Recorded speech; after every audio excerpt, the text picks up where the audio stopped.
क्या कभी ये सोचा है कि हमारे मस्तिष्क के बिल्कुल बीचों बीच एक ऐसी प्रक्रिया चल रही है जो न सिर्फ हमारी उम्र बल्कि हमारे मृत्यु की गति भी तय कर रही है? हाँ। प्राचीन योगियों के अनुसार हमारे तालु के ठीक ऊपर एक चंद्रमा है जहाँ से हर पल एक दिव्य अमृत टपक रहा है। और मजे की बात यह है कि ये कोई कल्पना नहीं है। अच्छा, ये एक शारीरिक सच्चाई है। पर त्रासदी ये है कि वो अमृत जो हमें जीवन देने के लिए बना है वो नीचे गिरकर हमारी नाभि में मौजूद सूर्य मतलब पेट की आग में जलकर राख हो जाता है। हर पल। हर पल। शास्त्रों के अनुसार हमारे बूढ़े होने, चेहरे पर झुर्रियां आने और आखिरकार मौत की वजह यही प्रक्रिया है। हम अनजाने में उस अमृत को जला रहे हैं। लेकिन क्या हो अगर मैं कहूँ कि शरीर में एक गुप्त स्विच है जो इस प्रक्रिया को उलट सकता है? एक ऐसी तकनीक जिसे खींचड़ी मुद्रा कहते हैं। इसे यूं ही सभी मुद्राओं का राजा नहीं कहा गया। तो आज हम इसी गोपनीय विद्या की गहराई में उतरने वाले हैं। ये क्या है, इसे इतना गुप्त क्यों रखा गया और क्या आज का विज्ञान इसके दावों को किसी भी तरह से समझ सकता है? चलिए, सबसे पहले तो मेरे मन में यही सवाल उठ रहा है, अगर ये तकनीक इतनी चमत्कारी थी तो इसे छुपाकर क्यों रखा गया? इसे तो दुनिया को बताना चाहिए था। हठ योग प्रदीपिका जैसे ग्रंथ में साफ साफ लिखा है कि इस विद्या को किसी कीमती खजाने या अपने निजी प्रेम संबंधों की तरह गुप्त रखो।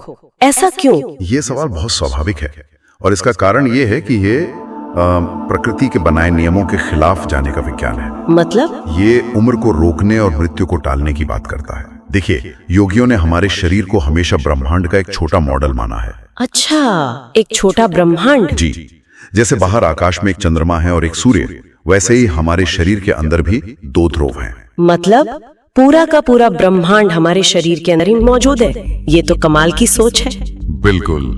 हमारे सिर के ऊपरी हिस्से में, जिसे सोम चक्र कहते हैं, वहाँ चंद्रमा का वास है। सोम चक्र? हाँ। चंद्रमा का स्वभाव ठंडा होता है, वो बरसता है। ये लगातार एक दिव्य जीवनदायी अमृत नीचे टपका रहा है। और ठीक इसके विपरीत हमारी नाभि के पास सूर्य केंद्र है, जिसे हम जठराग्नि या पेट की आग कहते हैं। और सूर्य का स्वभाव है जलाना, भस्म करना। तो इसका मतलब ये हुआ कि हम एक ऐसी उल्टी घड़ी के साथ पैदा हुए हैं जिसमें ऊपर से जिंदगी की बूंदें टपक रही हैं और नीचे की आग उन्हें तुरंत सुखा रही है। और इसी से हमें भूख लगती है, प्यास लगती है और हमारा शरीर धीरे धीरे खत्म होता है। आपने बिल्कुल सही समझा। यही जीवन का चक्र है। इसी से शरीर का क्षय होता है।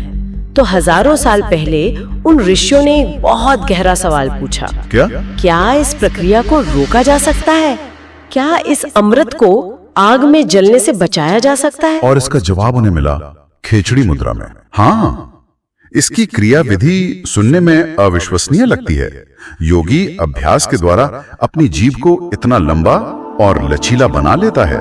जीभ को? हाँ, अपनी जीभ को, कि वो उसे उल्टा घुमाकर अपने गले के पीछे से ऊपर कपाल कुहर यानी सिर के अंदर की गुफा में ले जाता है। सिर के अंदर? जी। वहां वो उस अमृत को सीधे चंद्रमा के स्रोत से ही पी लेता है। उसे नीचे सूर्य की आग तक पहुंचने ही नहीं देता। शास्त्र कहते हैं कि ऐसा करके योगी काल यानी समय और मृत्यु को भी धोखा दे सकता है। एक मिनट, सिर के अंदर की गुफा, ये सुनने में तो किसी पौराणिक कहानी जैसा लगता है।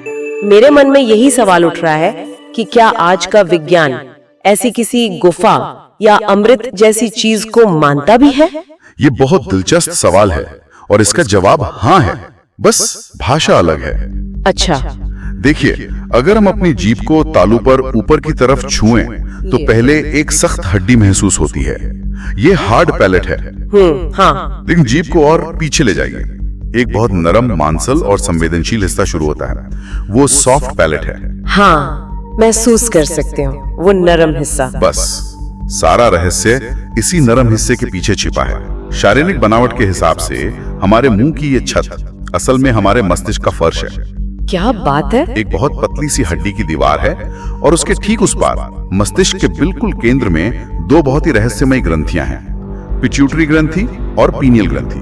पीनियल ग्रंथि, मैंने इसके बारे में पढ़ा है। इसे तो कई प्राचीन सभ्यताओं ने मिस्र से लेकर भारत तक तीसरी आंख या आत्मा का स्थान माना है। सही कहा। दार्शनिक डेकार्थे भी इसे ही चेतना का केंद्र मानते थे। ये कोई साधारण अंग नहीं है। बिल्कुल नहीं। आधुनिक विज्ञान पीनियल ग्रंथि को मेलाटोनिन और सेरोटोनिन जैसे हार्मोन से जोड़ता है, जो हमारी नींद और मूड को कंट्रोल करते हैं। जी, लेकिन योग विज्ञान इससे कहीं आगे की बात करता है। योगियों का अनुभव है कि जब चेतना बहुत गहरी अवस्था में जाती है, जैसे समाधि में, या जब खिचड़ी मुद्रा सिद्ध हो जाती है, तो यही पीनियल ग्रंथि एक खास तरह का रसायन छोड़ती है। तो यही है वो अमृत। संभवतः कुछ आधुनिक शोधकर्ता यह परिकल्पना करते हैं कि यह द्रव DMT यानी स्पिरिट मॉलिक्यूल जैसे शक्तिशाली न्यूरो हार्मोन्स का मिश्रण हो सकता है। अच्छा। यह वो रसायन है जो चेतना की अवस्था को पूरी तरह बदल सकते हैं और शायद उम्र बढ़ने की प्रक्रिया को भी धीमा कर सकते हैं। लेकिन ये तो सिर्फ एक परिकल्पना ही है ना? मेरा मतलब है, क्या इस पर कोई ठोस वैज्ञानिक रिसर्च हुई है? ये बहुत अच्छा सवाल है। अभी यह एक परिकल्पना ही है।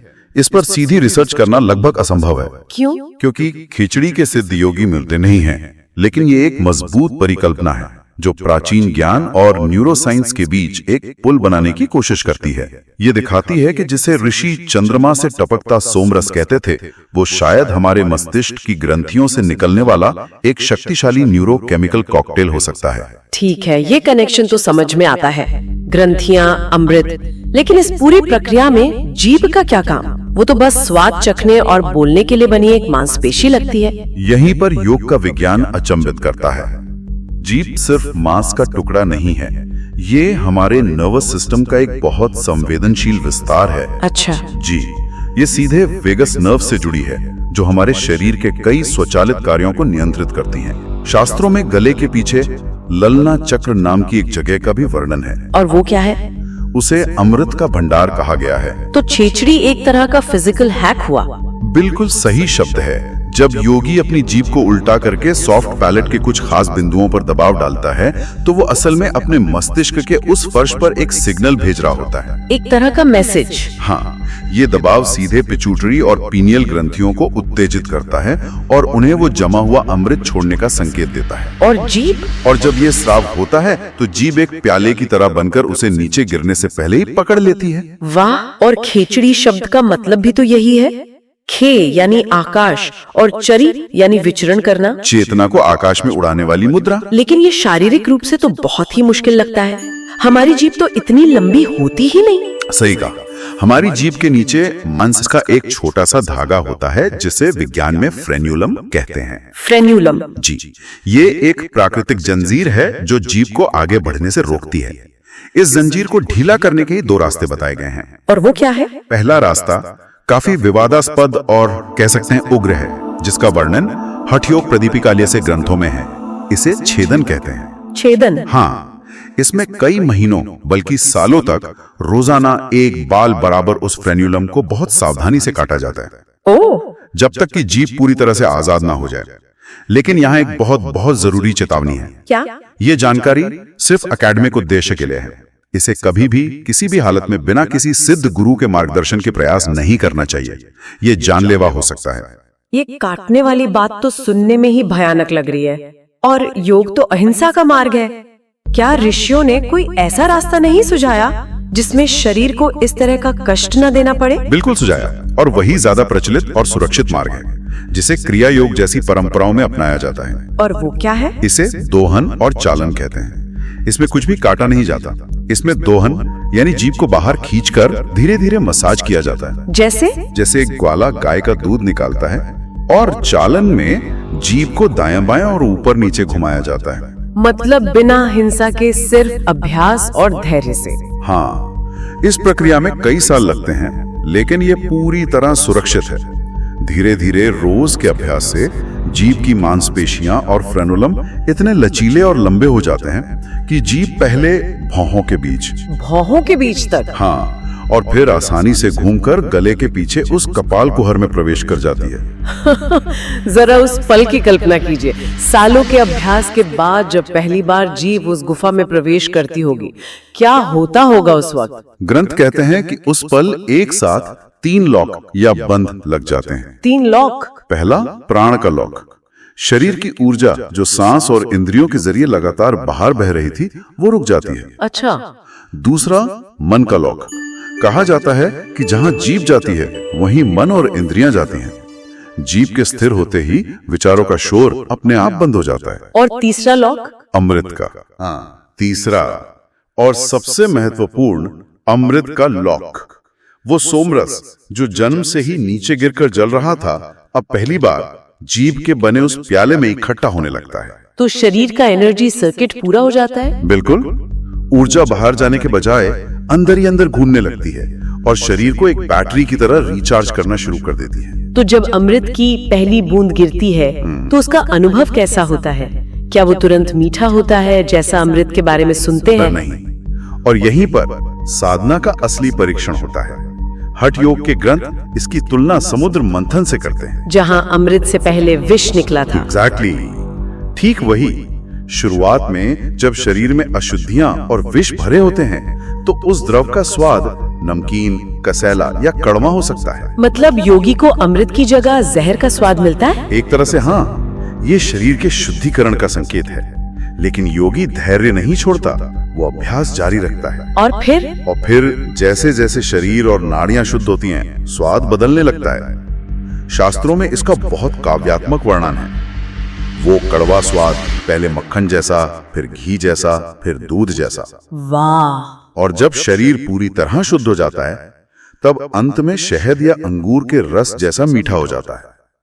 इसी अवस्था को अमृत सिद्धि कहते हैं। यही है वो असली सोमरस जिसका जिक्र वेदों में बार बार आता है। कई लोग तो उसे कोई नशीला पौधा समझते हैं। ये एक बहुत बड़ी गलतफहमी है।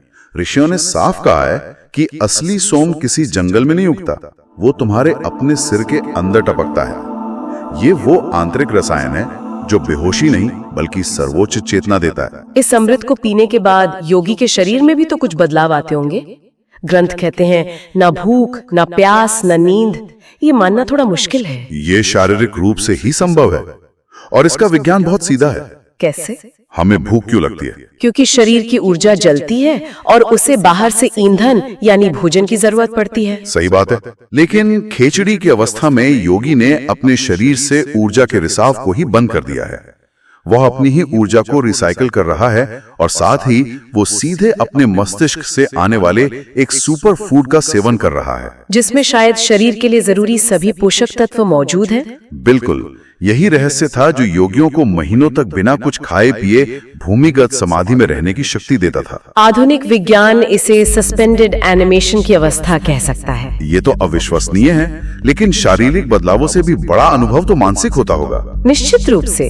इस अमृत के प्रभाव से मस्तिष्क में उन्मनी अवस्था पैदा होती है। उन्मनी का अर्थ है मन से परे हो जाना। विचारों का शोर, चिंताएं, डर सब कुछ शांत हो जाता है। सिर्फ एक असीम शांति और आनंद की अनुभूति होती है। और शरीर? यहाँ तक कहा गया है कि योगी का शरीर विष प्रतिरोधी हो जाता है। उसे सांप भी काट ले तो कोई असर नहीं होता, क्योंकि उसका शरीर खुद ही अमृत से भरा हुआ है। ये सब सुनने के बाद मन में एक लालच सा उठता है कि क्यों ना इसे आजमाया जाए। लेकिन ये जितना आकर्षक है उतना ही खतरनाक भी लगता है। तो आज के दौर में हमारे जैसे आम लोगों के लिए इस ज्ञान का क्या महत्व है? आपका सवाल ही इसका जवाब है। इसका स्पष्ट उत्तर है, हमें खेचड़ी का अभ्यास बिल्कुल नहीं करना चाहिए। बिल्कुल नहीं? बिल्कुल नहीं। जैसा हमने कहा, ये एक बहुत ही उच्च और उग्र तकनीक है जो अपना पूरा जीवन समर्पित करने वाले योगियों के लिए थी। बिना गुरु के ये घातक है। तो क्या ये सारी जानकारी हमारे लिए बस एक रोचक कहानी बनकर रह जाती है? नहीं, बिल्कुल नहीं। ऋषियों ने गृहस्थों और आम साधकों के लिए इसका एक बहुत ही सरल और सौम्य रूप भी दिया है। अच्छा। इसे नभो मुद्रा या अर्ध खिचड़ी कहते हैं। ये कैसे की जाती है? बहुत ही सरल है। बस अपनी जीभ को, जो आमतौर पर मुंह में नीचे पड़ी रहती है, उसे उठाकर आराम से ऊपर तालू से सटाकर रखें, दांतों के ठीक पीछे वाले हिस्से पर। बस? हाँ, बिना किसी तनाव के। बस उसे वहां टिका रहने दें। बस इतना ही? सिर्फ जीभ को ऊपर रखने से क्या होगा? हाँ, बस इतना ही।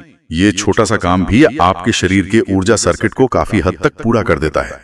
आप खुद महसूस करेंगी कि जैसे ही आप जीभ को ऊपर रखती हैं, विचारों की भागदौड़ कम होने लगती है, मन शांत होता है और एकाग्रता बढ़ती है।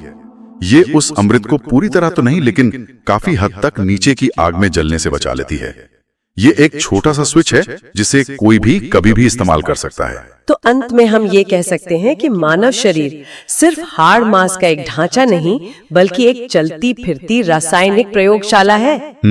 हम पूरी जिंदगी खुशी और आनंद बाहर की चीजों में ढूंढते हैं, जबकि असली सोमरस, असली आनंद का स्रोत हमारे भीतर ही मौजूद है। बिल्कुल, हम उस कस्तूरी मृग की तरह हैं जो अपनी ही नाभि में छिपी सुगंध के लिए पूरे जंगल में भटकता फिरता है। सही। असली अमृत किसी दवा की दुकान पर नहीं, बल्कि हमारे ही मस्तिष्क के केंद्र में टपकने का इंतजार कर रहा है। अगली बार जब आप सांस लें तो बस एक पल के लिए याद रखें कि ये सिर्फ हवा नहीं है, ये एक संभावना है। ये एक संभावना है जिसे जिया जा रहा है, और उस संभावना का ताला आपकी अपनी जीभ के एक छोटे से स्पर्श से खुल सकता है। अगर आपको ये रहस्यमय ज्ञान पसंद आ रहा है तो वीडियो को लाइक कीजिए और चैनल जानकारी 7 को सब्सक्राइब जरूर कीजिए। कमेंट में लिखना न भूलें, हर हर महादेव, जय श्री कृष्ण। मिलते हैं दोस्तों अगले वीडियो में एक और गहरे और गुप्त रहस्य के साथ। तब तक के लिए नमन। ओम।